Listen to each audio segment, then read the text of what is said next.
Let's review from yesterday for Stone Fox, Chapter 7. Little Willie needed to get grandfather more medicine because he was out, so he went to Lester's general store at night to get some. Then Lester told Little Willie he should not have used his college money to enter in the race, but he would be cheering for him tomorrow. Finally, Little Willie heard dogs barking on his way home, and Little Willie found Stone Fox's Samoyed dogs. Little Willie told Stone Fox why he wanted to win the race. Chapter 8. What does Little Willie see as he turns onto Main Street? We'll use details to go back into the text to find our answers. What does Little Willie tell people when they ask about his eye? And number 3, at the end of Chapter 8, the starting pistol is fired and the race begins. What do you think will happen next? Use details from the text to support your answer.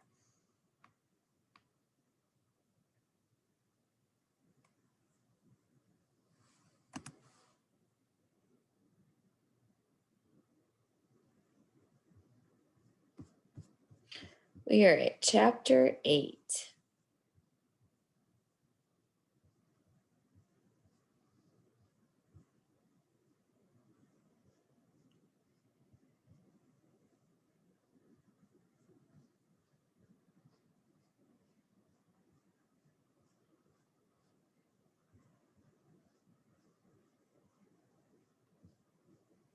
The day of the race arrived. Little Willie got up early. He couldn't see out of his right eye.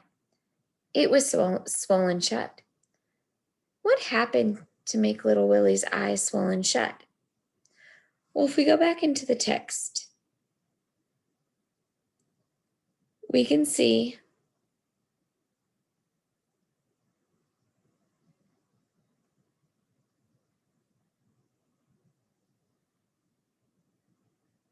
that Little Willie had entered the barn.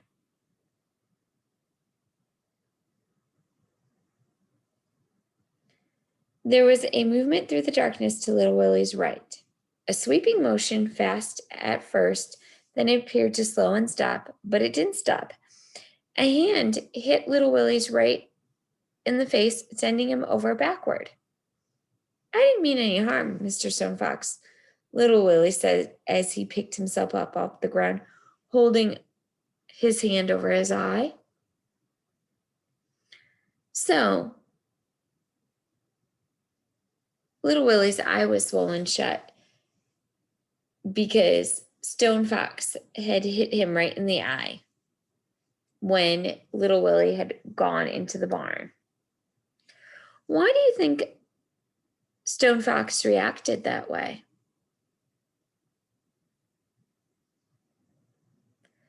Well, Stone Fox had put his Samoyed dogs in the barn. So when he came back, what was he thinking Little Willie was doing in the barn? Why was Little Willie in the barn? He had gone in there without permission from Stone Fox.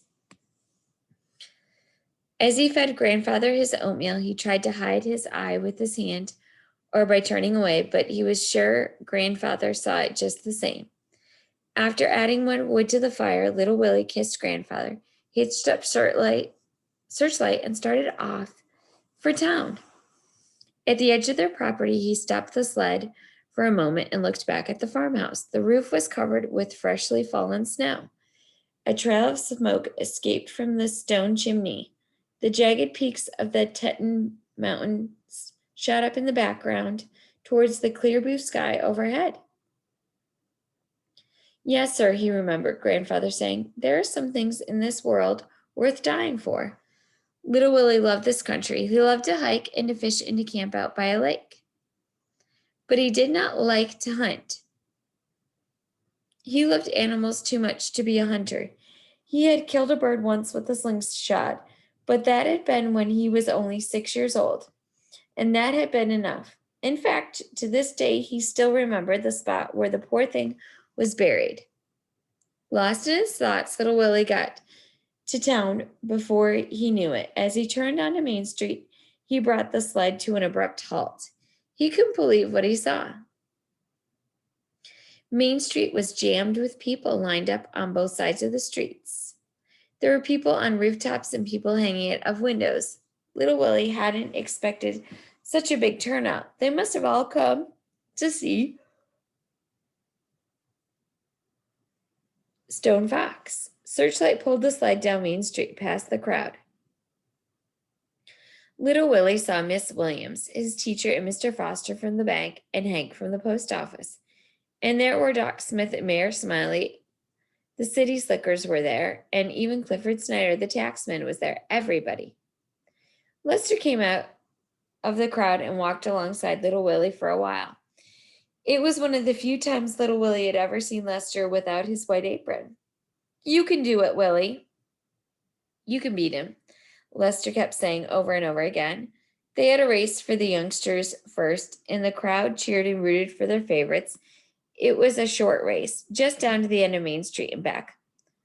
Little Willie didn't see who won. It didn't matter.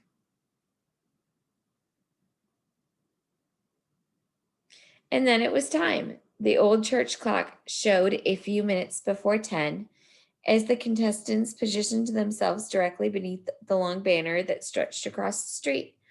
They stood 9 abreast, Stone Fox in the middle, Little Willie right next to him. Little Willie had read all about the other contestants in the newspaper. They were all well-known mountain men with good racing records and excellent dog teams. But even so, all bets were on Stone Fox. The odds were as high as 100 to 1 that he'd win. Not 1 cent had been bet on Little Willie and Searchlight. "What's happening to Willie's eye?" Doc Smith asked Lester. "Bumped it in this morning when he got up, he told me. Just nervous." "Got a right to be." Lester was chewing on his hand, his eye glued on Stone Fox. "Big Indian," he whispered to himself. Although Little Willie's eye was black, puffy, and swollen shut, he still felt like a winner. He was smiling. Searchlight knew the route as well as he did. So it really didn't matter if he could see at all. They were going to win today, and that was final. Both of them knew it. Stone Fox looked bigger than ever standing next to Little Willie. In fact, the top of Little Willie's head was dead even with Stone Fox's waist. "Morning, Mr. Stone Fox," Little Willie said, looking particularly straight up. "Sure's a nice day for a race." Stone Fox must have heard Little Willie, but he did not look at him.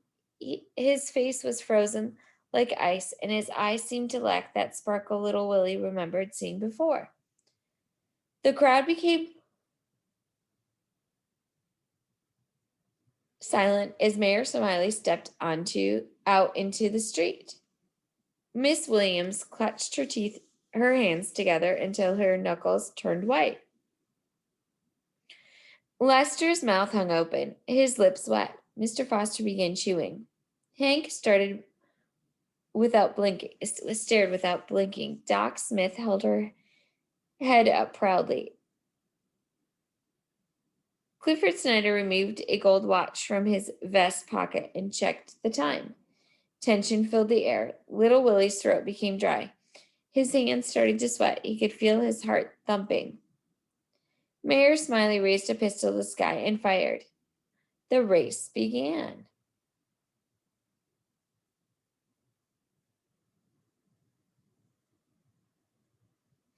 What does Little Willie see as he turns onto Main Street?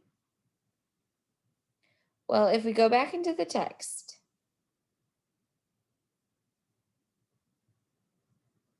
and we can find this is a right there question.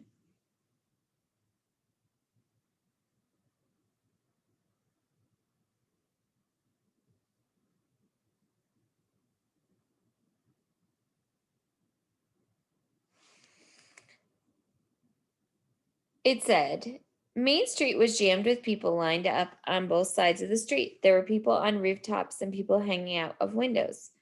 Little Willie hadn't expected such a big turnout, so he didn't think that many people would come.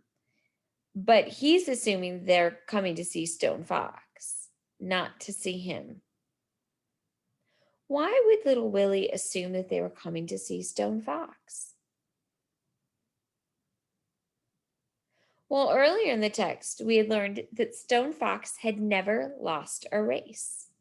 So maybe that's why little Willie assumed that everybody was coming to see him race. What does little Willie tell people when they ask about his eye? So what did he tell everyone about his eye?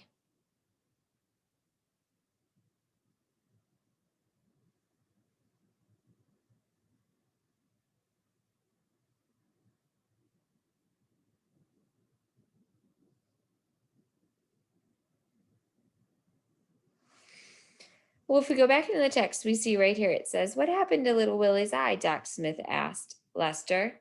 "Bumped it this morning when he got up, he told me. Just nervous. Got a right to be." So little Willie is telling them that he bumped his eye. He didn't want to admit to what had happened. Why do you think little Willie might have not wanted to admit to what had happened to Doc Smith and Lester? Well, as a reader, I'm wondering if it might have been because little Willie decided to go into the barn when no one was there.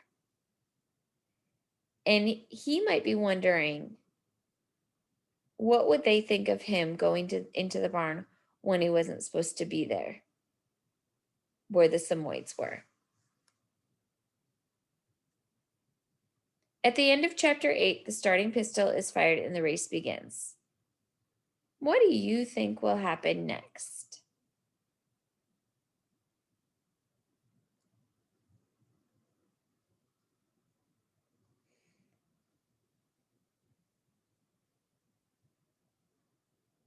Well, little Willie's throat became dry, his hands started to sweat. He could feel his heart thumping.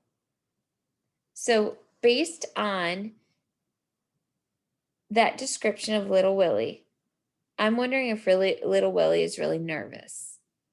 When it starts and the pistol goes, I'm wondering if little Willie starts in time, or if he's so nervous he kind of pauses and hesitates before he starts to win the race.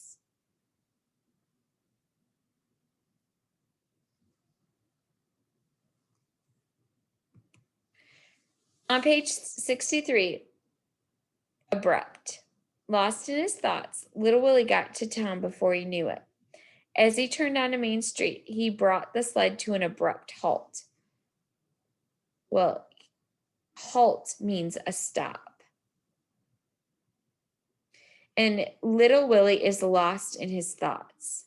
So if he's lost in his thoughts and he's not paying attention, what kind of stop is he going to come to? Well, I would assume that abrupt would be quickly, because he's not paying attention and he's stopping. Go ahead now and play the Kahoot challenge for chapter 8 in the virtual classroom.